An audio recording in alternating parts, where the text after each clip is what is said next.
चलिए, good evening everybody. क्या आप सभी को मेरी आवाज और वीडियो क्लियर है? चलिए, तो मेरे ख्याल से सभी को मेरी आवाज और वीडियो क्लियर होगी। तो कल हम लोग ने ईएमएफ इक्वेशन ड्राइव किया था, ठीक है। और आपने देखा था कि डीसी मशीन में चाहे वो जनरेटर हो, जनरेटर के केस में जनरेटेड ईएमएफ बोलते हैं, मोटर के केस में इसको बैक ईएमएफ बोलते हैं। और दोनों की मैथमेटिकल इक्वेशन क्या आती है? सेम आती है। जो आपका जनरेटेड ईएमएफ होता है in DC generator, that is E G is equal to, armature में हम लोग बात करें generated EMF in the armature, that is nothing but the P pi N divided by 60 into Z by A, ठीक है। और यहां पर मैंने आपको बताया था कि लैप वाइंडिंग के केस में जो ए की वैल्यू होती है वो पी के बराबर हो जाएगी। तो लैप वाइंडिंग में जो जनरेटेड ईएमएफ होता है वो नंबर ऑफ पोल से इंडिपेंडेंट होता है। वेव वाइंडिंग में ये आपका किस पे डिपेंड करेगा? नंबर ऑफ पोल पे डिपेंड करेगा। और जनरली किसी भी डीसी मशीन को, जब हम किसी डीसी मशीन को डिजाइन करेंगे तो आर्मेचर में या फिर डीसी मशीन में नंबर ऑफ पोल हमेशा फिक्स रहेंगे, नंबर ऑफ कंडक्टर हमेशा फिक्स रहेंगे, पैरेलल पाथ फिक्स रहेंगे। तो ये हमेशा क्या होगा? कांस्टेंट की तरह बिहेव करेगा। तो आपका जो है जनरेटेड ईएमएफ जो होता है या फिर इंड्यूस ईएमएफ जो होता है, जिसको हम लोग इंटरनल वोल्टेज भी बोलेंगे आपका जनरेटर के केस में, दैट इज प्रोपोर्शनल टू क्या होने वाला है? Phi into N. फ्लक्स और स्पीड के क्या होता है? प्रोपोर्शनल होता है, ठीक है। यहां से आप लिख सकते हैं Eg2 divided by Eg1 is equal to phi two into N2 divided by फाई1 इंटू N1। और अगर आपकी स्पीड कांस्टेंट है तो जनरेटेड ई में फ्लक्स के प्रोपोर्शनल होगा, अगर फ्लक्स भी कांस्टेंट है तो आपका स्पीड के प्रोपोर्शनल होगा, ठीक है। तो जनरली आपका जो है एन रिप्रेजेंट करता है स्पीड को, और स्पीड किसमें दी है? आरपीएम पे। अगर आपको आरपीएम पे स्पीड दी है तो आपको हमेशा जो फार्मूला यूज करना है उसमें आपको एन यूज करना है। लेकिन कई बार आपको स्पीड रेडियन पर सेकंड में दी होती है, तो आपका आरपीएम, स्पीड इन आरपीएम और स्पीड इन रेडियन पर सेकंड, ठीक है, जिसको हम लोग एंगुलर वेलोसिटी बोलते हैं, उनके बीच में क्या रिलेशन होता है इसको निकालने की कोशिश करते हैं, ठीक है। इसको निकालने के लिए 12th का रिलेशन होता है ओमेगा इज इक्वल टू होता है that is nothing but 2 pi N divided by 60 will be this, ठीक है। This is the formula. आप देखें जैसे वेलोसिटी इज इक्वल टू होता है, वेलोसिटी इज इक्वल टू होता है डिस्प्लेसमेंट डिवाइडेड बाई टाइम। आपने पढ़ा होगा वेलोसिटी इज इक्वल टू क्या होता है? डिस्प्लेसमेंट डिवाइडेड बाई टाइम, ठीक है। अगर मैं लीनियर बात करूं, लीनियर वेलोसिटी, ठीक है, लीनियर वेलोसिटी को वी से रिप्रेजेंट करते हैं एंगुलर वेलोसिटी को। जब आपका दैट इज मोशन होता है, एंगुलर मोशन होता है, तब जो वेलोसिटी होती है उसको बोलते हैं एंगुलर वेलोसिटी, जिसको ओमेगा से रिप्रेजेंट करते हैं। तो दो प्रकार की वेलोसिटी होती है, लीनियर वेलोसिटी जिसको वी से रिप्रेजेंट किया जाता है, और एंगुलर वेलोसिटी जिसको ओमेगा से रिप्रेजेंट किया जाता है। तो यहां पर हम लोग जो है रोटर को रोटेट करते हैं, मींस आपका circular motion will be there. तो यहां पर हम किस वेलोसिटी के बारे में बात करेंगे? आपका एंगुलर वेलोसिटी के बारे में बात करेंगे, ठीक है। रिलेशन क्या होता है देखते हैं, ठीक है। चलो, जैसे अगर मैं बात करूंगा लीनियर मोशन, कौन से मोशन के बारे में बात करता हूं? लीनियर मोशन के बारे में, ठीक है। समझिएगा जरा, अगर हम बात करें लीनियर मोशन के बारे में, ठीक है, लीनियर मोशन, लीनियर मोशन का मतलब होता है दिस टाइप ऑफ मोशन। ये आपके पास स्ट्रेट है, और मान लीजिए यहां पर कोई ऑब्जेक्ट है जो कि क्या कर रहा है? मूव कर रहा है। किस वेलोसिटी से मूव कर रहा है? वी वेलोसिटी से। इस मोशन को बोलते हैं लीनियर मोशन। सीधी रेखा में जब मोशन होगा लीनियर मोशन, और इस समय ये जो वेलोसिटी होती है इसको बोलते हैं velocity. V is called the velocity, velocity, या फिर इसी को बोल देते हैं लीनियर वेलोसिटी, लीनियर वेलोसिटी। और वेलोसिटी का फार्मूला होता है दैट इज डिस्प्लेसमेंट, डिस्प्लेसमेंट विस्थापन बटे समय, डिस्प्लेसमेंट डिवाइडेड बाई टाइम, ठीक है। और डिस्प्लेसमेंट को, लीनियर डिस्प्लेसमेंट को एक्स से रिप्रेजेंट करते हैं, एंड दैट इज टाइम को टी से रिप्रेजेंट करते हैं। ये फार्मूला होता है linear displacement in nothing but. तो आपको डिस्प्लेसमेंट चाहिए, जो डिस्प्लेसमेंट है कितने टाइम पे उसको रखेंगे तो लीनियर वेलोसिटी हो जाएगी। लेकिन जब हम किसी को सर्कुलर मोशन में मूव कराते हैं, किसी भी ऑब्जेक्ट को सर्कुलर मोशन में, तब जो वेलोसिटी होती है उसको बोलते हैं एंगुलर वेलोसिटी,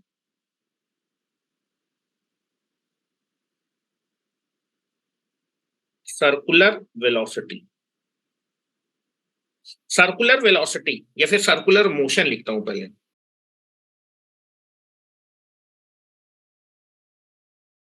इसके बारे में बात करूं, सर्कुलर मोशन। ठीक है, सर्कुलर मोशन का मतलब है you can be motion on the circle will be there. ठीक है, तो नाउ मान लीजिए आप जो है एक ऑब्जेक्ट है और वो इस तरह से सर्किल में मूव कर रहा है, और दिस इज सर्किल, और इसमें ऑब्जेक्ट है जो कि सर्किल में क्या कर रहा है, मूव कर रहा है,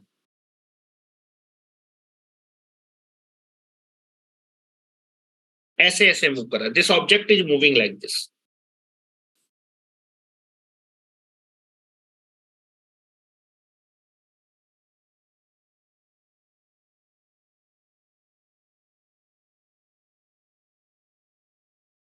ठीक है, this is the moving like this, circular motion में है। इस समय आपका जो है, आपका जो है जो वेलोसिटी होगी इसमें एंगल, सर्कुलर मोशन में इस समय जो वेलोसिटी होगी that is omega, that is called angular velocity. यहां पर लीनियर वेलोसिटी नहीं निकाली जाती है, एंगुलर वेलोसिटी। तो मैं मान लेता हूं ये जो ऑब्जेक्ट है इसकी जो एंगुलर वेलोसिटी है, एंगुलर वेलोसिटी को हम रिप्रेजेंट करते हैं omega. Omega is known as angular velocity, angular velocity. ठीक है, एंगुलर वेलोसिटी, और एंगुलर वेलोसिटी का जो फार्मूला होता है,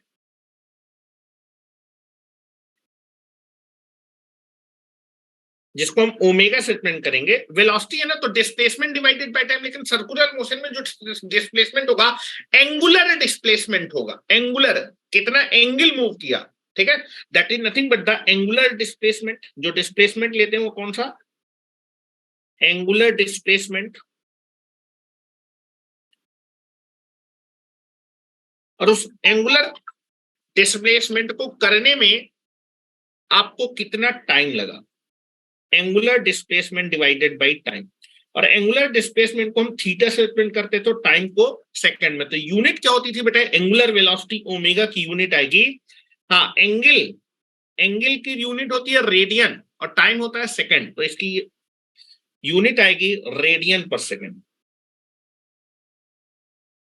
ठीक है, रेडियन पर सेकंड। अगर आपकी स्पीड दी है आरपीएम में, speed in rpm that is represented by capital N, और angular velocity can be represented by omega। इनके बीच में रिलेशन देखने जा रहे हैं, what is the relation between the speed in rpm and angular velocity omega। तो कई बार आपको स्पीड आरपीएम में दी होगी तो कैपिटल एन यूज करेंगे, कई बार आपको रेडियन पर सेकंड में दी हो तो you can B use the formula in omega. तो मैं आपके जनरेटेड ईएमएफ के फार्मूले को किस में कन्वर्ट करने जा रहा हूं, ओमेगा के फॉर्म पे कन्वर्ट करने जा रहा हूं। I can be take the relation between the omega and N will be there. ठीक है, चलो समझाने के लिए मैं मान रहा हूं, और now I can be consider A, और रोटर विल बी देयर, और रोटर किस स्पीड से रोटेट कर रहा है, that is capital N RPM speed से रोटेट कर रहा है। तो what is the angular velocity of the rotor will be there, omega.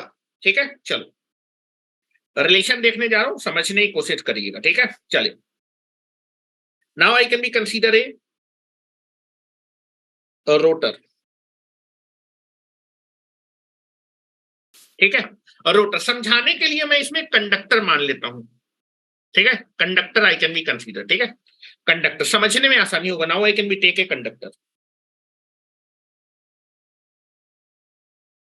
This is a conductor. और नाउ मैं रोटर को किस स्पीड से रोटेट कर रहा हूं,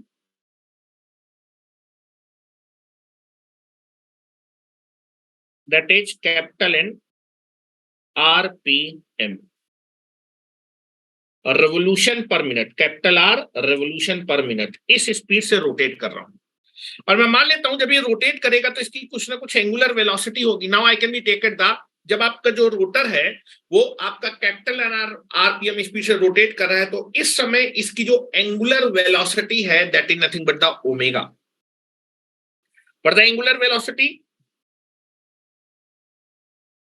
ओमेगा, इन दोनों के बीच में मुझे रिलेशन निकालना है, ओमेगा और कैपिटल एन के बीच में, this is called angular velocity.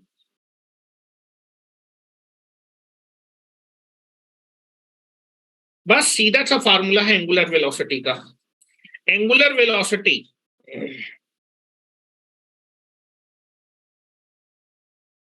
Is equal to क्या होगा, एंगुलर डिस्प्लेसमेंट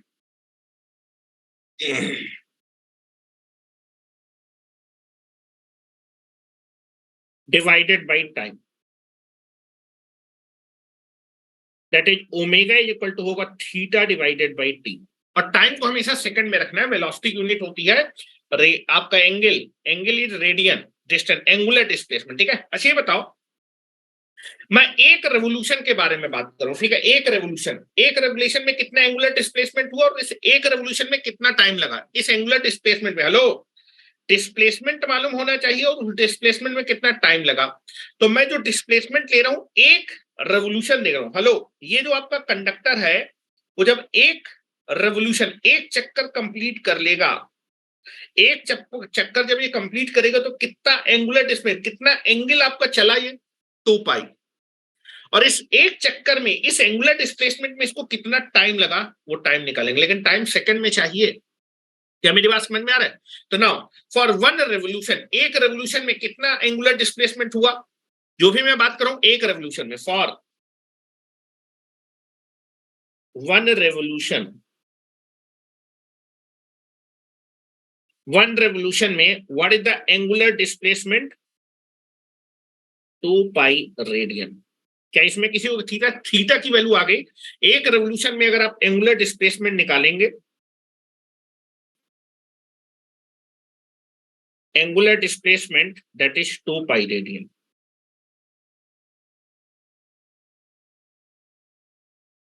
और बेटा जो रोटर है वो किस स्पीड से रोटेट कर रहा है, that is capital N RPM speed से रोटेट कर रहा है।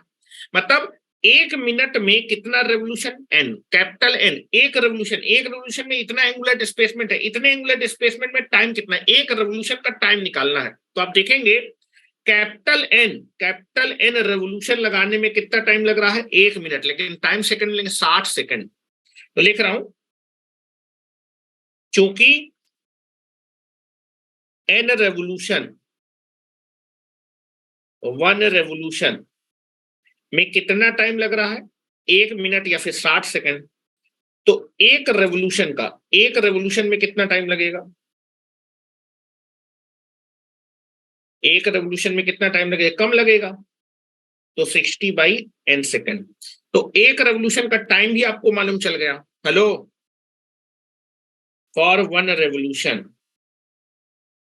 एक रेवोल्यूशन में कितना टाइम लग रहा है, टी की वैल्यू कितना टाइम लग रहा है, 60/n सेकंड।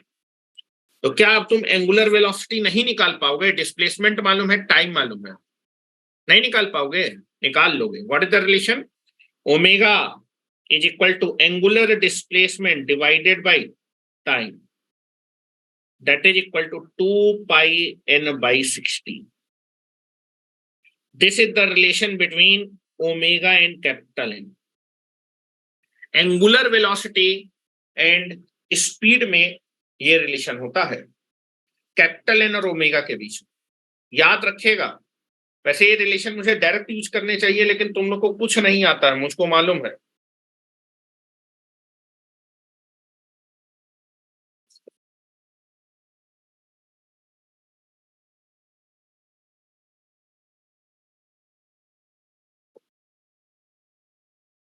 हो गया? Now I can go for the generated EMF equation in the armature of the generator. Generator के आर्मेचर में जो ईएमएफ जनरेट होता है, what the formula, Eg is equal to P phi n divided by 60 into Z by A, यही होता है। Now I can be converted the formula, नीचे कर दें, क्यों नहीं लिख पा रहे हो क्या?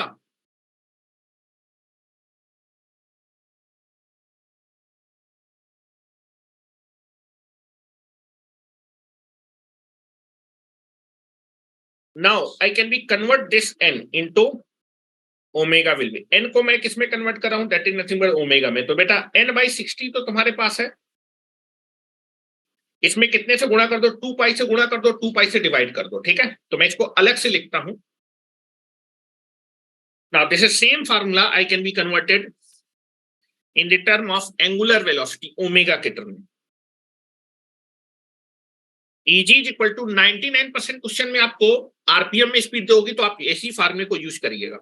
लेकिन कई बार आपको आपसे आर्मेचर कांस्टेंट पूछने लगेगा। आर्मेचर कांस्टेंट की वैल्यू कितनी होती है उसके लिए हम लोग देखते हैं। और कई बार जो है आपको एंगुलर वेलोसिटी अगर दी होगी तो you can be go for the omega, you can be converted this equation in the omega. तो मैं कन्वर्ट किए दे रहा हूं, that is P phi Z by A into N by 60। आपने n बाई 60 को अलग से निकाल लिया, बाकी सारे टर्म को एक साथ से दिया। और मैंने क्या किया, आपका 2 पाई से ऊपर भी मल्टीप्लाई कर दिया और 2 पाई से नीचे भी मल्टीप्लाई कर दिया। कोई दिक्कत है क्या? कोई दिक्कत नहीं होनी चाहिए।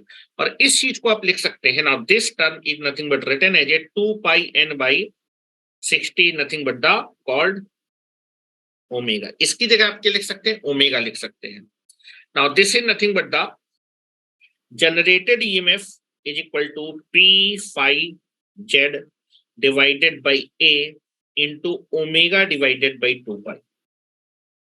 Now this is nothing but written as एक डिजाइन डीसी मशीन में क्या क्या कांस्टेंट होगा। एक डिजाइन डीसी मशीन में नंबर ऑफ पोल हमेशा कांस्टेंट होंगे, number of pole is always constant, number of conductor is always constant, a number of parallel path is always constant, 2 pi is always constant। ठीक है, तो now ये constant ये constant ये constant ये constant, इनको एक साथ लिखो। This is nothing but the eg is equal to p z divided by 2 pi into a, 2 pi into a, and this is phi into omega. This is nothing but the for a design DC machine, number of pole is always constant, number of conductor is always constant, parallel path is always constant, 2 pi। तो ये पूरा हमेशा एक DC machine के लिए हमेशा constant होगा। और इसी कांस्टेंट को बोलते हैं आर्मेचर कांस्टेंट या फिर डीसी मशीन कांस्टेंट। कई बार पूछेगा what is the armature constant, this is called armature constant. और इसको हम लोग के ए से क्या करेंगे, रिप्रेजेंट करेंगे। के ए से या फिर जनरली के से भी रिप्रेजेंट कर दिया जाता है। हम लोग आर्मेचर है, हेलो, आर्मेचर जो होगा उसमें number of pole, conductor, parallel path सब कांस्टेंट होंगे। एक बार डिजाइन हो गई machine, this is called K A, this is called K A, this is called armature constant.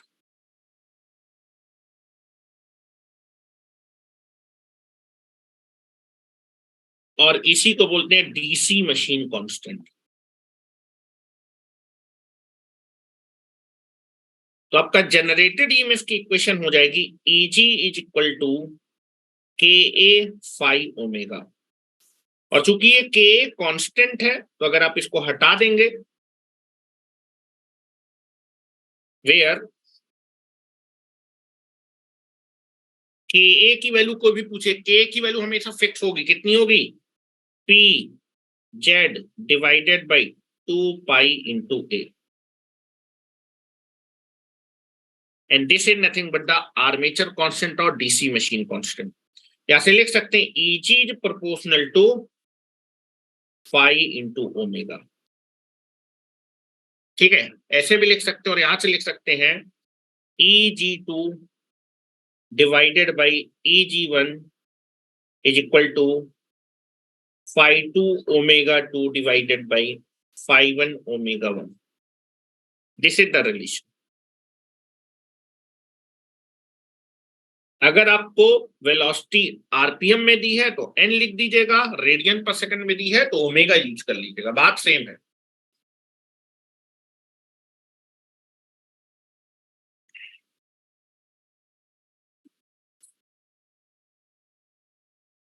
Next अब हम लोग आते हैं classification of DC generator. Classification of DC generator.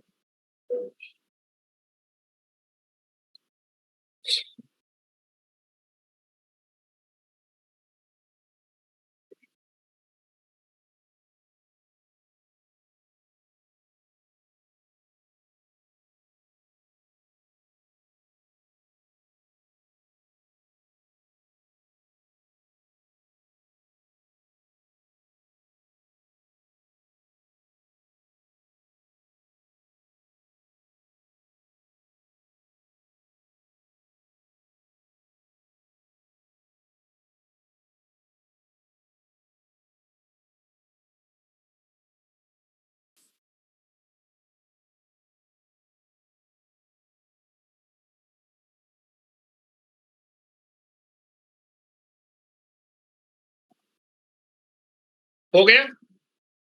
चलो नेक्स्ट आइए, classification of DC generator.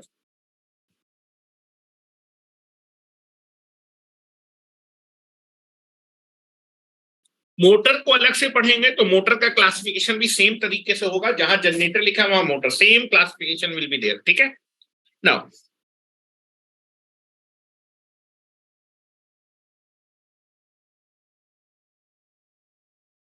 Classification of DC generator.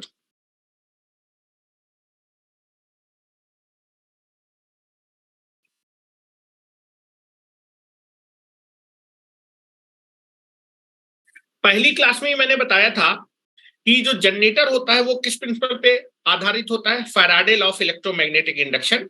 Generator में EMF generate करते हैं is equal to B L V होता है। अगर आपको ईएमएफ जनरेट करना है तो आप क्या करेंगे, एक फाइनाइट लेंथ का कंडक्टर लेंगे, उसको कांस्टेंट वेलोसिटी से मूव करेंगे अंडर द मैग्नेटिक फील्ड, तो आपका ईएमएफ क्या हो जाएगा, फ्लक्स कटिंग होगी, जिससे आपका ईएमएफ क्या हो जाएगा, प्रोड्यूस हो जाएगा। ये मैंने आपको बताया था। ठीक है, अब जो मैग्नेटिक फील्ड, तो आपको अगर आपको जनरेटर बनाना है तो तीन चीजों का रिक्वायरमेंट होगा, मैग्नेटिक फील्ड का रिक्वायरमेंट होगा, एक फाइनाइट लेंथ का कंडक्टर चाहिए होगा, और उसको कांस्टेंट वेलोसिटी से मूव करना पड़ेगा। अब आपको मैंने बताया था कि मैग्नेटिक फील्ड के दो प्रकार के सोर्स होते हैं, या तो आप जो है कंट्रोल्ड मैग्नेट यूज कर सकते हैं, फिर अनकंट्रोल्ड। अनकंट्रोल्ड मैग्नेटिज्म क्या होती है, जो परमानेंट मैग्नेट होता है उसमें आप मैग्नेटिक फील्ड को ना तो बढ़ा सकते हैं ना तो घटा सकते हैं। कैसी मैग्नेटिक फील्ड होती है, अनकंट्रोल्ड मैग्नेटिक फील्ड होती है। और अगर बी आपका कंट्रोल नहीं होगा तो आप जनरेटर में अगर इस अनकंट्रोल्ड मैग्नेटिज्म को यूज करेंगे तो जो आपका आउटपुट होगा, इलेक्ट्रिकल आउटपुट होगा, वो भी कैसा होगा, अनकंट्रोल। मतलब आप अपनी पावर को ना तो बढ़ा पाएंगे ना तो कम कर पाएंगे। ठीक है, तो जनरली हम लोग जो है कभी भी जनरेटर को बनाते हैं तो आपका परमानेंट मैग्नेट्स यूज नहीं करते हैं। ठीक है, हम लोग हमेशा क्या यूज करते हैं, कंट्रोल्ड मैग्नेटिक, मतलब ऐसी मैग्नेटिक फील्ड यूज करते हैं जिसको हम बढ़ा सके और घटा सके, क्योंकि बी अगर बढ़ेगा घटेगा तो आपकी पावर जो डेवलप होगी वो भी आपकी बढ़ घट सकती है, क्योंकि पावर की डिमांड कभी भी कांस्टेंट नहीं होती है। पावर की डिमांड डिफरेंट डिफरेंट टाइम पे डिफरेंट डिफरेंट होती है। तो हम हमेशा जनरेटर को बनाने के लिए आपका कंट्रोल मैग्नेटिज्म यूज करते हैं, और कंट्रोल मैग्नेटिज्म हमेशा किसकी हेल्प से बनाई जाती है, इलेक्ट्रोमैग्नेट्स। ठीक है, हम एक कोर के ऊपर वाइंडिंग आपका वायरिंग करते हैं और उस वायरिंग से करंट फ्लो कराते हैं, और करंट के मैग्नेट को घटा बढ़ा के हम मैग्नेटिक फील्ड की डेंसिटी या फिर मैग्नेटिज्म को क्या कर सकते हैं, कंट्रोल कर सकते हैं। तो हमेशा कभी भी जनरेटर बनाने के लिए हमेशा कौन सा मैग्नेट यूज किया जाता है, इलेक्ट्रोमैग्नेट यूज किया जाता है। अब इलेक्ट्रोमैग्नेट के लिए कोर चाहिए होगा, वाइंडिंग चाहिए होगी और एक्साइटेशन चाहिए होगा। ठीक है, करंट फ्लो कराएंगे, एक्साइटेशन, करंट फ्लो कराएंगे तभी फ्लक्स क्या होगा, प्रोड्यूस होगा, या फिर मैग्नेटिक फील्ड क्या होगी, प्रोड्यूस होगी। तो जनरेटर में आपको जो है हमेशा इलेक्ट्रोमैग्नेट यूज करेंगे। इलेक्ट्रोमैग्नेट के लिए आपको जो है फील्ड वाइंडिंग की जरूरत पड़ेगी जो कि फ्लक्स प्रोड्यूस करेगा, उसके लिए एक्साइटेशन, और साथ ही साथ जनरेटर में जो आर्मेचर के कंडक्टर हैं उनको रोटेट भी कराना पड़ेगा, तभी फ्लक्स कटिंग होगी। तो साथ ही साथ आपको मैकेनिकल इनपुट भी क्या करना पड़ेगा, सप्लाई करना पड़ेगा। ठीक है, तो जनरली एक्साइटेशन के हिसाब से, किसके हिसाब से, एक्साइटेशन के हिसाब से जब मैं जनरेटर को क्लासिफाइड करता हूं डीसी जनरेटर को, तो दो प्रकार के डीसी जनरेटर होते हैं, आपका सेपरेटली एक्साइटेड डीसी जनरेटर और self excited DC generator. Separately excited DC generator में हम अपनी फील्ड वाइंडिंग को अलग डीसी सोर्स से क्या करते हैं, एक्साइट करते हैं। ठीक है, आपका separately excited DC generator means excitation आपको अलग से देना पड़ेगा, आर्मेचर से उससे कोई भी कनेक्शन नहीं होगा। ठीक है, लेकिन सेल्फ एक्साइटेड डीसी जनरेटर में क्या होगा कि जो आर्मेचर होगा वही आपका क्या करेगा, एक्साइटेशन, आर्मेचर से हम एक्साइटेशन देंगे फील्ड वाइंडिंग को, जिससे कि हमारा क्या होगा, फ्लक्स प्रोड्यूस होगा। मतलब आपकी field winding will be excited with that is the induced EMF. ठीक है, जो आपके जनरेटर में ईएमएफ इंड्यूज होगा वही आपके जो है फील्ड वाइंडिंग को क्या करेगा, खुद एक्साइट करेगा। ठीक है, तो आपका अगर मैं बात करूं एक्साइटेशन के हिसाब से तो दो प्रकार के डीसी जनरेटर होते हैं। ठीक है, लेकिन जनरली आपके सेल्फ एक्साइटेड जो डीसी जनरेटर होता है उसका कोई प्रैक्टिकल यूज नहीं होता है, तो जनरली हम लोग self excited DC generator use करते हैं। अब सेल्फ एक्साइटेड डीसी जनरेटर में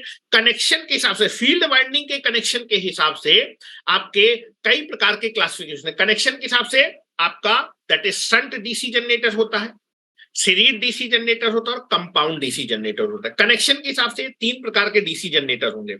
अब जो है जो कंपाउंड डीसी जनरेटर है वो भी दो प्रकार का होगा। ठीक है, लॉन्ग शंट होगा और शॉर्ट शंट होगा। मतलब आपने जो है शंट जो है फील्ड को कैसे कनेक्ट किया है, कंपाउंड में दोनों फील्ड वाइंडिंग होगी, सीरीज फील्ड वाइंडिंग भी होगी, शंट भी होगी। आपकी शंट वाइंडिंग आपकी जो है आर्मेचर और सीरीज के पैरेलल में है कि केवल आर्मेचर के पैरेलल में है, तो depending upon the connection of the shunt there is a short shunt and आपका लॉन्ग शंट। अब आपका जो है that is nothing but the जो आपका शंट जो आपके पास लॉन्ग और शंट है उसमें फिर से दो प्रकार के क्लासिफिकेशन होंगे, कॉमुलेटिव या फिर आपका डिफरेंशियल। जो शंट और सीरीज में करंट फ्लो कर रहा है सेम डायरेक्शन में, एडिटिव नेचर का फ्लक्स है कि सब्ट्रैक्टिव नेचर का है। एडिटिव होगा तो कंपाउंड डीसी जनरेटर हो जाएगा, सब्ट्रैक्टिव होगा तो डिफरेंशियल डीसी जनरेटर हो जाएगा। अब कंपाउंड में भी तीन प्रकार के होंगे, दैट इज ए फ्लैट, आपका over excited and under excited. तो इतने प्रकार के क्लासिफिकेशन में सारे क्लासिफिकेशन कर रहा हूं, ठीक है, और फिर वन बाई वन करके सारे क्लासिफिकेशन हम लोग पढ़ेंगे, ठीक है, किसमें क्या होता है, ठीक है। चलो, तो पहला पॉइंट मैं इसमें लिख रहा हूं, ठीक है। तो पहला पॉइंट लिखेंगे, जनरेटर में कंट्रोल्ड आउटपुट प्रोवाइड करने के लिए हमेशा क्या यूज करेंगे, हमेशा इलेक्ट्रोमैग्नेट्स यूज करेंगे। इलेक्ट्रोमैग्नेट हमेशा यूज करते हैं मैग्नेटिक फील्ड को प्रोड्यूस करने के लिए। लिख रहा हूं, in order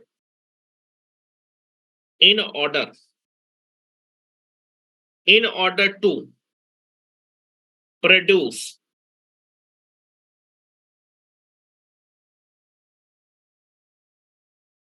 controlled output from the DC generator, the DC generator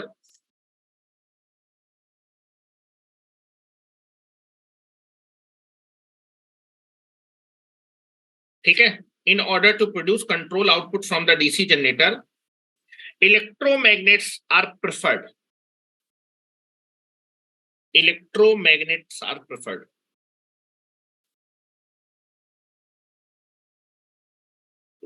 Electromagnets are preferred.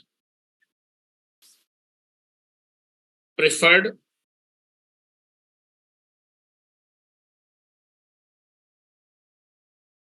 to produce the field pole.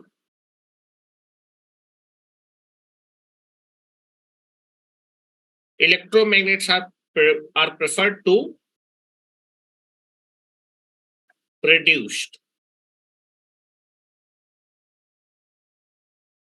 the field poles, ठीक है। नेक्स्ट पॉइंट लिख रहे हैं, और ये जो फील्ड पोल होंगे यही आपके फ्लक्स को क्या करेंगे, प्रोड्यूस करेंगे, ठीक है। तो मैं लिख रहा हूं, और बेटा ये जो इलेक्ट्रोमैग्नेटिक को बनाने के लिए आपको एक सेपरेट सोर्स का जरूरत पड़ेगा, सोर्स एक्साइटेशन की जरूरत पड़ेगा, और साथ ही साथ जनरेटर में मैकेनिकल इनपुट भी लेना पड़ेगा क्योंकि रोटेट कराना पड़ेगा। तो मैं यहां से अब लिखना स्टार्ट कर रहा हूं, as DC generator, as DC generators are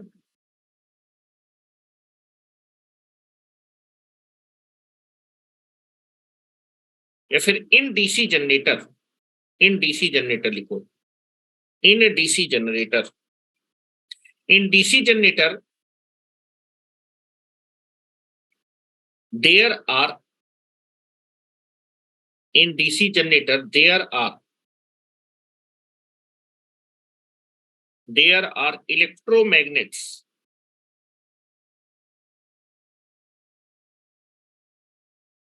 electromagnets to produce,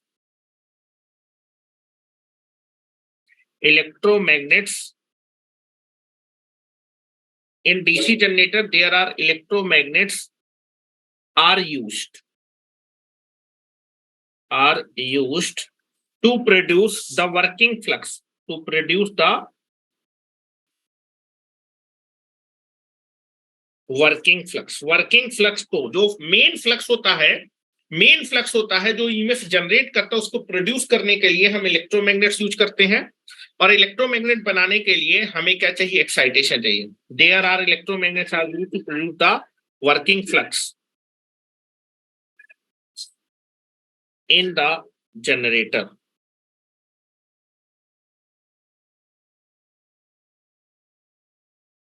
So that excitation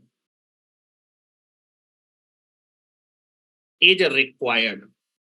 field winding को मैग्नेट बनाने के लिए उसमें एक्साइटेशन है, so that excitation is required.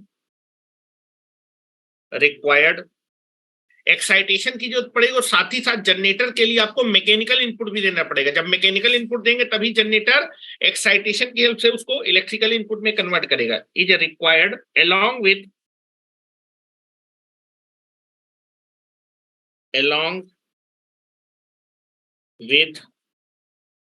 along with mechanical input.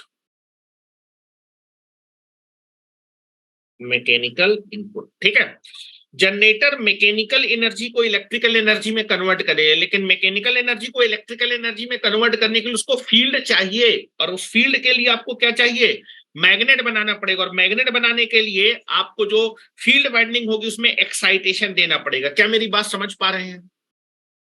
ठीक है, चलिए नेक्स्ट पॉइंट लिखिए। आपकी किसी भी डीसी मशीन में दो प्रकार की वाइंडिंग होगी, एक फील्ड वाइंडिंग और एक आर्मेचर वाइंडिंग। फील्ड वाइंडिंग क्या काम करेगी, आपके वर्किंग फ्लक्स को क्या करेगी, प्रोड्यूस, या फिर मेन फ्लक्स को आपका क्या करेगी, प्रोड्यूस करेगी। और आर्मेचर वाइंडिंग में क्या होगा, ईएमएफ प्रोड्यूस होगा, क्योंकि आर्मेचर वाइंडिंग उस फ्लक्स को कट करेगी। तो लिख रहा हूं, there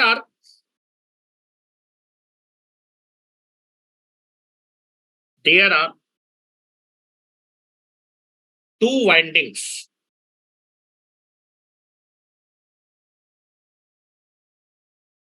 are used in DC machine. पहली होगी फील्ड वाइंडिंग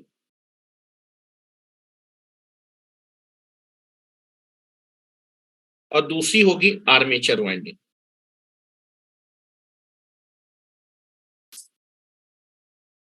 ठीक है, फील्ड वाइंडिंग कहां पर होती है डीसी मशीन में, स्टेटर में। ठीक है, it is on stator, it is put on stator of DC machine. और आर्मेचर वाइंडिंग कहां होती है, रोटर, या फिर जिसको बोलते हैं armature. It is put on the armature,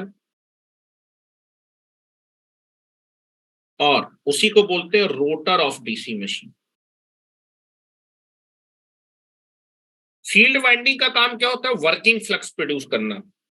flux produce करना जिसको कट करेगा आर्मेचर कंडक्टर, जिसकी वजह से आर्मेचर कंडक्टर में ईएमएफ। फील्ड वाइंडिंग का काम है टू प्रोड्यूस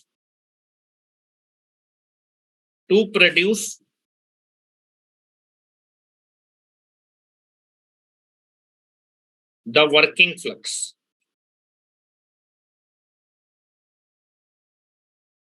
और आर्मेचर वाइंडिंग का काम है क्या है, जनरेटर के केस में they can be cut the flux and EMF will be generated. Generator के केस में, मोटर के केस में ये करंट को कैरी करेंगे, जो आप इनपुट में करंट देते हैं DC source. In the case of generator,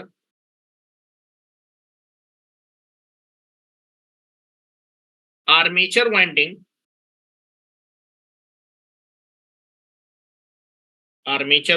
cut the field flux, जो कि आपका फील्ड वाइंडिंग प्रोड्यूस करेगी, and EMF will be generated in the armature winding, and EMF is generated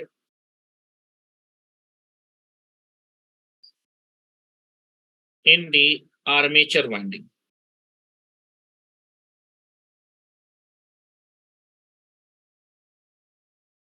ठीक है, चलो अब क्लासिफाई कर रहे हैं जनरेटर के।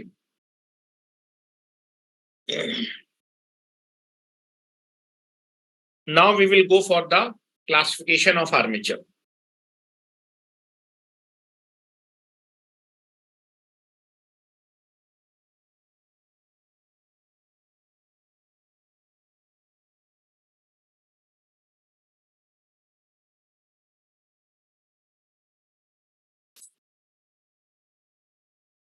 तो डीसी मशीन का क्लासिफिकेशन करें।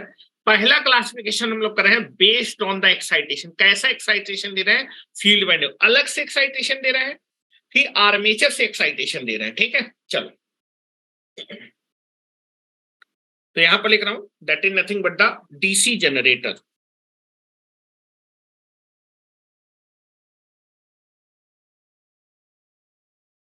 डीसी जनरेटर का जो मैं पहला क्लासिफिकेशन कर रहा हूं based on the excitation, based on the excitation method.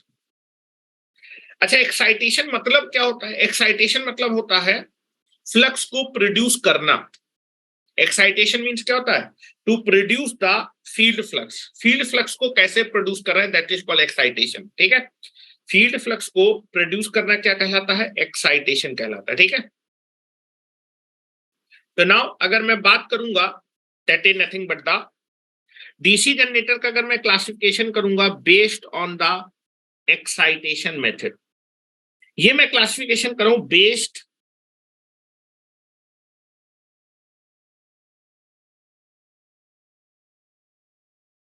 On the excitation method. Field में कैसे एक्साइटेशन दिए? एक्साइटेशन, एक्साइटेशन मेथड के हिसाब से based on the excitation method दो प्रकार के डीसी जनरेटर होते हैं। कितने प्रकार के डीसी जनरेटर होते हैं? दो प्रकार के। एक होगा separately excited DC generator,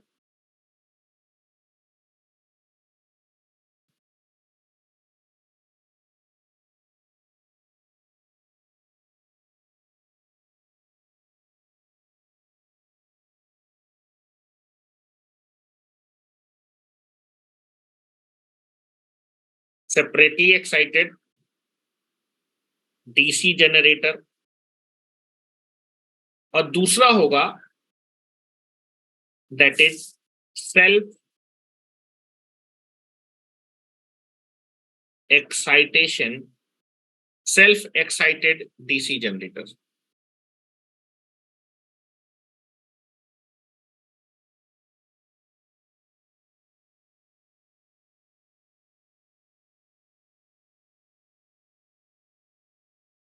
self excited DC generator. ठीक है, अब यहां पर मैं थोड़ा सा लिख देता हूं। सेपरेटली एक्साइटेड का मतलब है यहां पर जो फील्ड वाइंडिंग होगी उसको मैं सेपरेटली एक डीसी सोर्स से आपका क्या करूंगा? एक्साइट करूंगा, मतलब एनर्जाइज करूंगा। ठीक है, तो सेपरेटली एक्साइटेड का मतलब है separate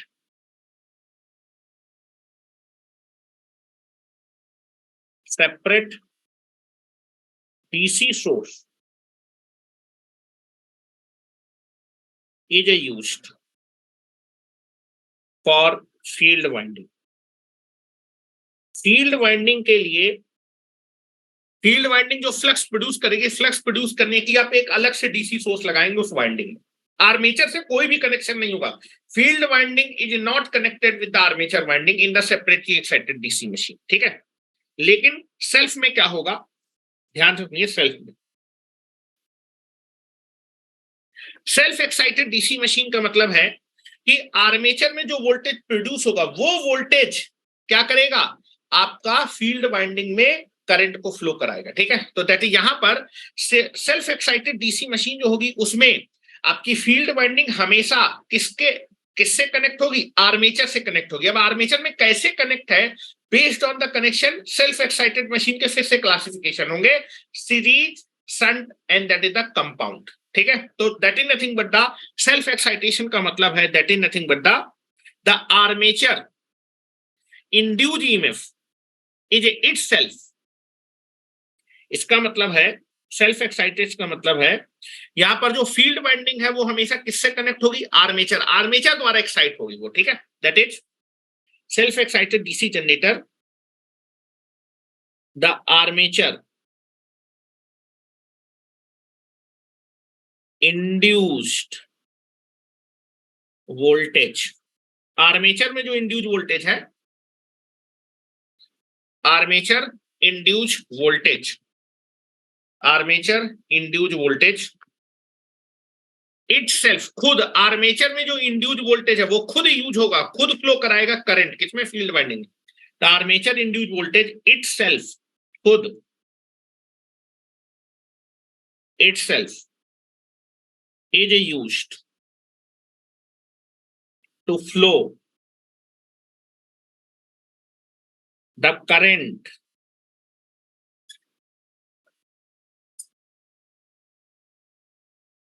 in the field winding.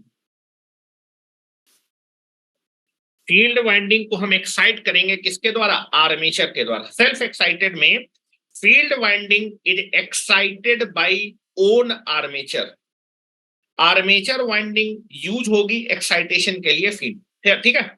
अब देखो इसका मतलब ये हुआ कि सेल्फ एक्साइटेड में जो फील्ड वाइंडिंग है, फील्ड वाइंडिंग वो किससे कनेक्ट होगी, आर्मेचर वाइंडिंग से। अब किस प्रकार से कनेक्ट, आर्मेचर के पैरेलल में कनेक्ट है फील्ड वाइंडिंग की, आर्मेचर के साथ सीरीज में कनेक्ट है कि कंपाउंड। कंपाउंड का मतलब होता है कि दोनों वाइंडिंग यूज करना, सीरीज भी और शंट भी यूज करना, ऐसी मशीन को बोलेंगे कंपाउंड। तो एक ऐसी डीसी मशीन जिसमें सीरीज फील्ड भी यूज की गई हो और शंट फील्ड भी यूज की गई हो, तो ऐसी मशीन को बोलेंगे, डीसी मशीन को, कंपाउंड डीसी मशीन, ठीक है। तो now we will go for the that is next classification। यहां पर आ जाइए, based on the connection. Most of the जो है, जो हम डीसी जनरेटर यूज करते हैं वो कौन से यूज करते हैं, ये यूज होने नहीं वाला, ठीक है। क्यों नहीं होगा अभी डिस्कस करेंगे। सेल्फ एक्साइटेड डीसी मशीन के, अब देखो इसके क्लासिफिकेशन करने जाओ, सेल्फ एक्साइटेड डीसी मशीन के क्लासिफिकेशन, ठीक है। तो मैं लिख कर रहा हूं बेस्ड, किसके बेस में, बेस्ड ऑन द कनेक्शन, ठीक है, based on the connection of field winding, based on the connection,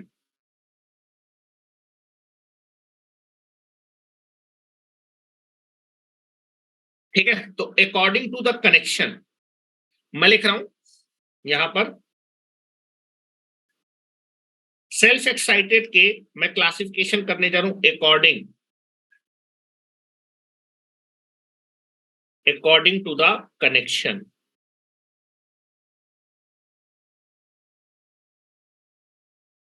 according to the connection,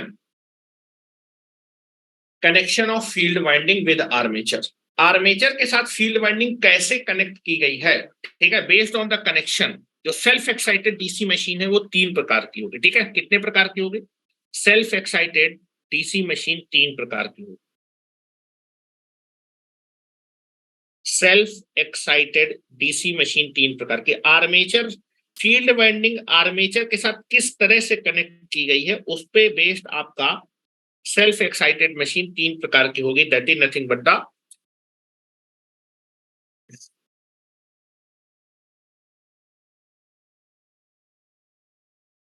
that is shunt DC generator.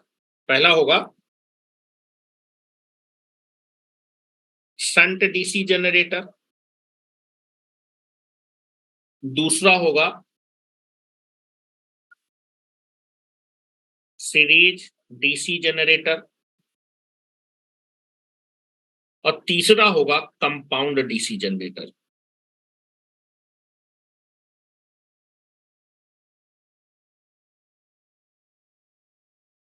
Compound DC generator, shunt DC generator का मतलब है, shunt DC generator में जो field winding है that is connected parallel to the armature. इसमें क्या होगा, the field winding, field winding is connected,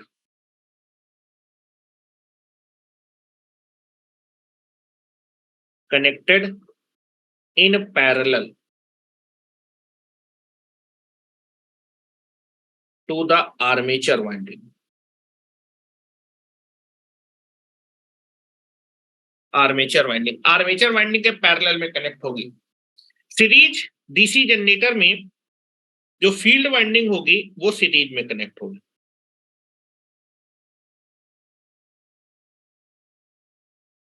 field winding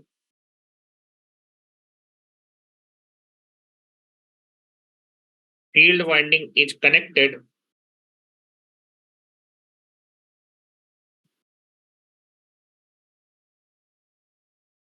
in series to the armature winding. Armature winding के सीरीज में कनेक्ट होगी। और कंपाउंड का मतलब एक ऐसी डीसी, कंपाउंड डीसी जनरेटर का मतलब इस डीसी जनरेटर में शंट फील्ड भी कनेक्ट होगी, सीरीज। अब शंट और सीरीज कैसे कनेक्ट होंगे? जो आपकी शंट है, ठीक है, शंट आपका आर्मेचर सीरीज के पैरेलल में, केवल आर्मेचर के पैरेलल में। अगर आर्मेचर और सीरीज फील्ड के पैरेलल में तो उसको बोलेंगे लॉन्ग शंट, और केवल आर्मेचर के पैरेलल में उसको बोलेंगे शॉर्ट शंट। कंपाउंड में भी अभी कई प्रकार होंगे, ठीक है। तो कंपाउंड का मतलब होता है, कंपाउंड डीसी मशीन का मतलब है that is both field winding are used. Compound DC machine में लिख रहा हूं बोथ, या फिर two field. Compound DC generator का मतलब है टू फील्ड वाइंडिंग। इसमें कितनी फील्ड वाइंडिंग होगी? दो फील्ड वाइंडिंग होगी, two field winding, two field winding compound DC generator में। अच्छा, यहां पर जो है शंट में कितनी फील्ड वाइंडिंग? एक। सीरीज डीसी जनरेटर में एक, वो आर्मेचर के साथ सीरीज में, और इसमें आर्मेचर के साथ पैरेलल में। लेकिन कंपाउंड डीसी जनरेटर में कितनी फील्ड वाइंडिंग होगी? दो होंगी। सीरीज वाले भी होगी और शंट वाली होंगी, दोनों होंगी। Two field winding, two field winding. Two field winding का मतलब that is both both the shunt and series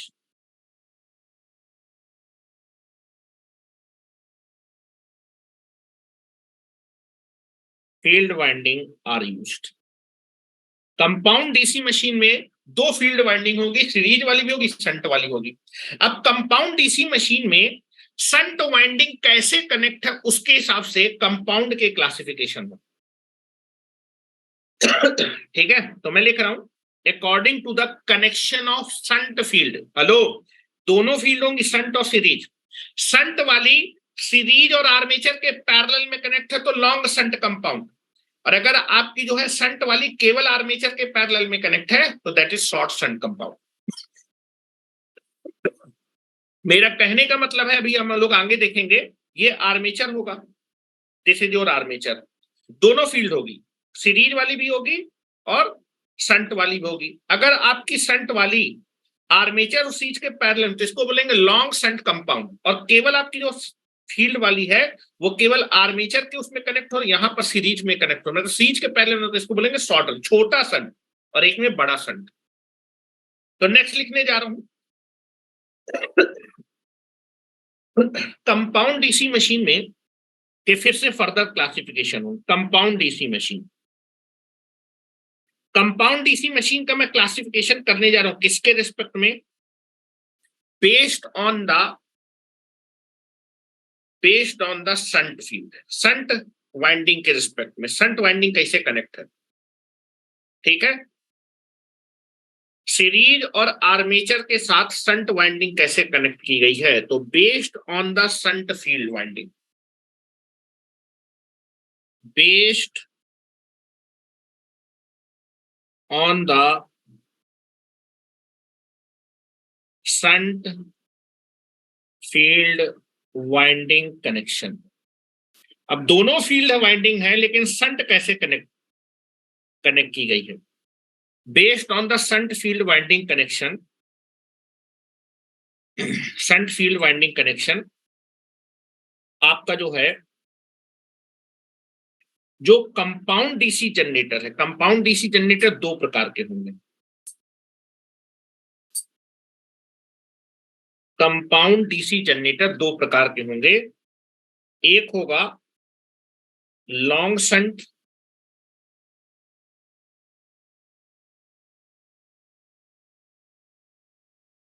compound DC generator, और एक होगा शॉर्ट शंट।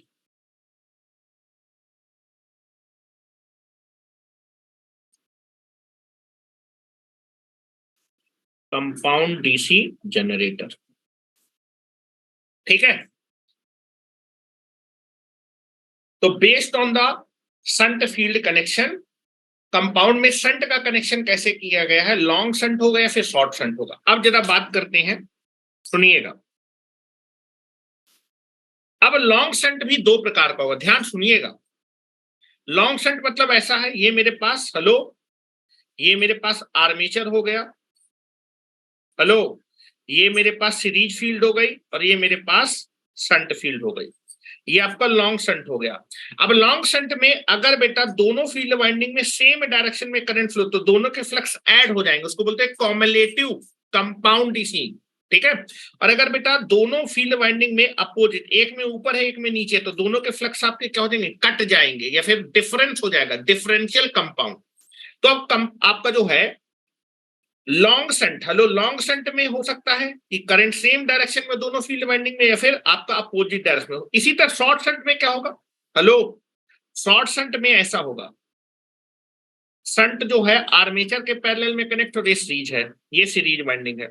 यहां पर जो करंट है, हो सकता है कि सेम डायरेक्शन में करंट हो सकता है, अपोजिट डायरेक्शन में करंट हो, तो यहां भी आपका दोनों होगा, कॉम्युलेटिव और डिफरेंशियल। ठीक है, चलो बात करते हैं लॉन्ग शंट और शॉर्ट शंट में ये जो फील्ड फ्लक्स है based on the field, series और शंट में जो फील्ड फ्लक्स है वो कैसे, एडिटिव नेचर के, सब्ट्रैक्टिव नेचर के। यहां भी दोनों फील्ड है, यहां भी दोनों फील्ड है। अब ये दोनों फील्ड के फ्लक्स ऐड हो रहे हैं कि सब्ट्रैक्ट हो रहे हैं, ऐड हो रहे हैं कि सब्ट्रैक्ट हो रहे हैं। ठीक है, इनके भी फर्दर क्लासिफिकेशन हो जाएंगे।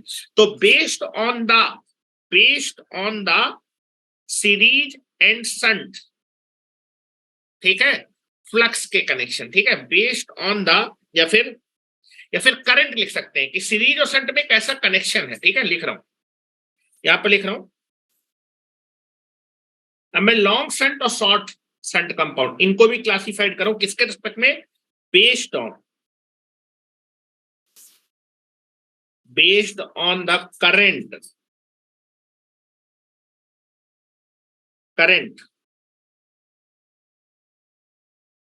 In the shunt and series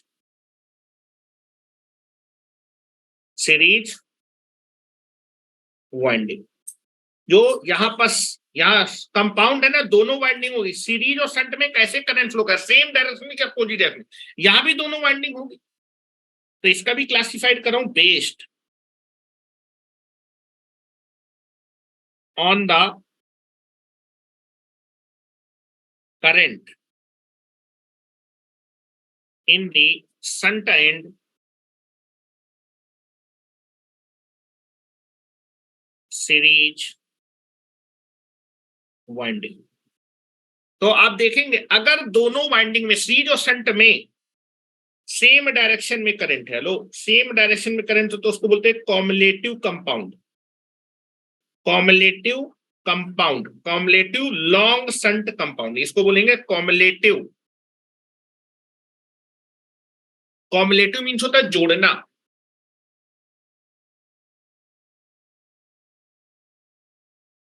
cumulative long shunt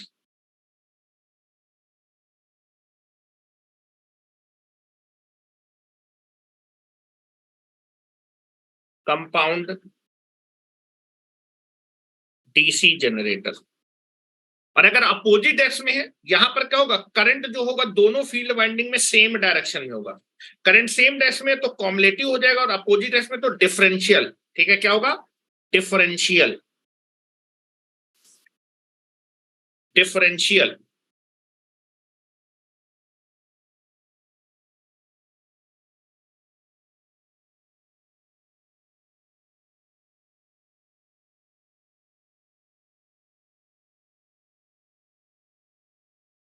differential long shunt compound DC generator. इसी तरह शॉर्ट वाले में भी दो होंगे, सेम डायरेक्शन में करंट है तो डिफरेंशियल हो जाएगा। मैं पूरा नाम नहीं लिखा, केवल लिख रहा हूं, अगर सेम डायरेक्शन में है तो कॉम्युलेटिव हो जाएगा, कॉम्युलेटिव, कॉम्युलेटिव। और अगर अपोजिट डायरेक्शन में करंट है तो differential, differential, differential, short, shunt, compound DC generator.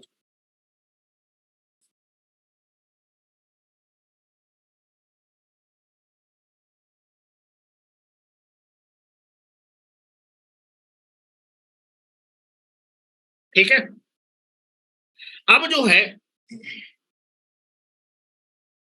अब जो कंपाउंडिंग है, हेलो, फ्लक्स जो है बहुत ज्यादा, दोनों में सेम डायरेक्शन में करंट है तो हो सकता है कि सैचुरेशन में चला जाए, हो सकता है फ्लक्स कोर में सैचुरेशन में चला जाए, हो सकता है बिल्कुल क्रिटिकल पॉइंट में हो सकता है कम हो। तो तीन कंपाउंडिंग के वो कितने प्रकार के, तीन, ओवर कंपाउंड, फ्लैट कंपाउंड, या फिर अंडर कंपाउंड। ठीक है, कंपाउंडिंग में जो है क्या होगा, सेम डायरेक्शन में करंट होगा तो फ्लक्स भी सेम डायरेक्शन में आएगा, और फ्लक्स अगर बहुत ज्यादा है तो that is the over compound DC generator होगा। बिल्कुल क्रिटिकल में है तो फ्लैट कंपाउंड होगा, और हो सकता है कि आपका जो है फ्लक्स में एडिशन में जो है, जो संट में फ्लक्स ऐड होगा बहुत कम एडिशन हो तो that is called under compound. ठीक है, तो यहां मैं लिख रहा हूं कंपाउंडिंग में भी तीन प्रकार के होंगे। ठीक है, तो कंपाउंडिंग के हिसाब से कैसी कंपाउंडिंग, कैसा एडिशन हुआ है, बहुत ज्यादा फ्लक्स ऐड हुआ है संट के साथ, सीरीज बहुत ज्यादा ऐड हुआ है, बिल्कुल बराबर रेशियो में ऐड हुआ है, कि आपका कम ऐड हुआ है। ठीक है, तो that is compound long shunt तीन प्रकार का होगा। कंपाउंड डीसी जनरेटर तीन प्रकार के होंगे, एक होगा ओवर कंपाउंड। तो बेस्ड ऑन द कंपाउंडिंग मैं क्लासिफाइड कर रहा हूं कैसी कंपाउंडिंग है। ठीक है, compound DC generator based on the compounding,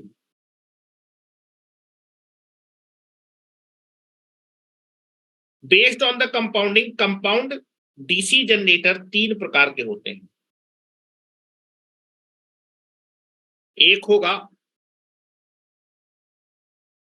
over compound, ठीक है, एक होगा फ्लैट कंपाउंड। फ्लैट कंपाउंड का एक दूसरा नाम होता है लेवल कंपाउंड,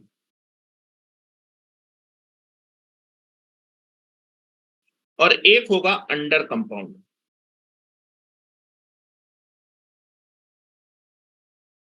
ठीक है, कॉमुलेटिव में यहां भी आपके पास बेस्ड ऑन द कैसी कंपाउंडिंग है,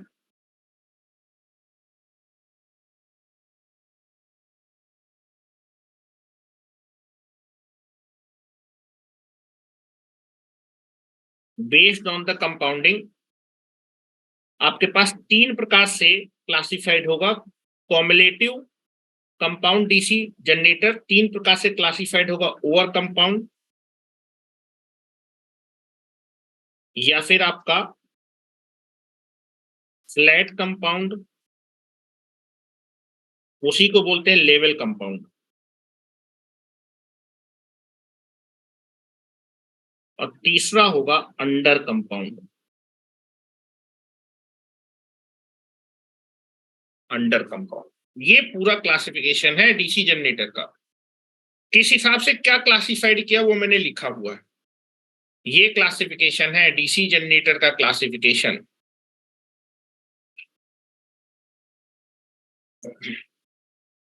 अब पहला डीसी जनरेटर स्टार्ट करने जा रहे हैं, separately excited DC generator.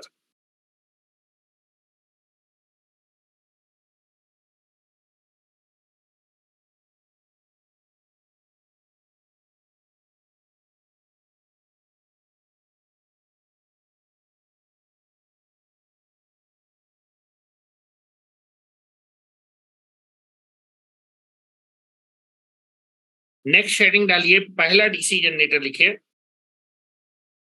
Separately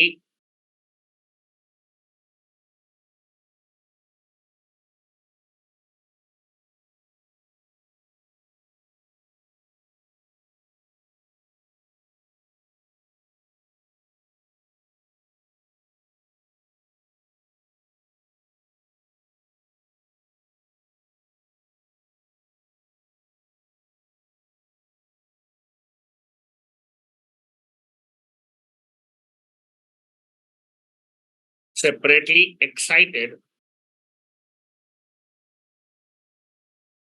DC generator.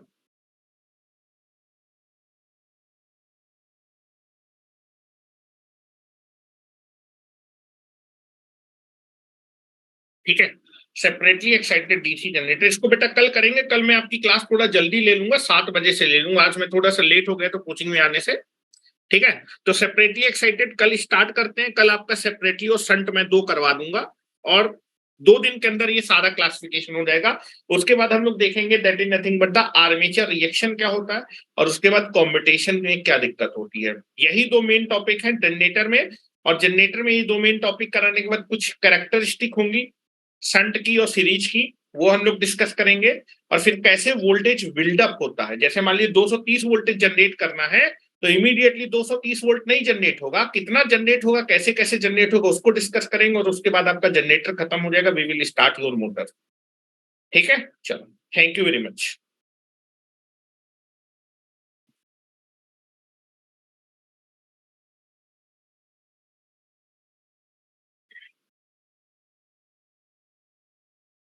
शुरू का दिखा दें, शुरू का नहीं देख पाए थे क्या?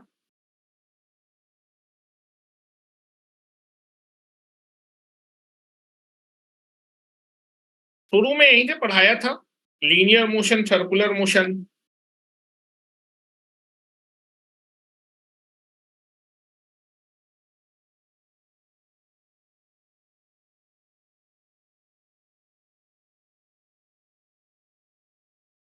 यहीं से स्टार्ट किया था।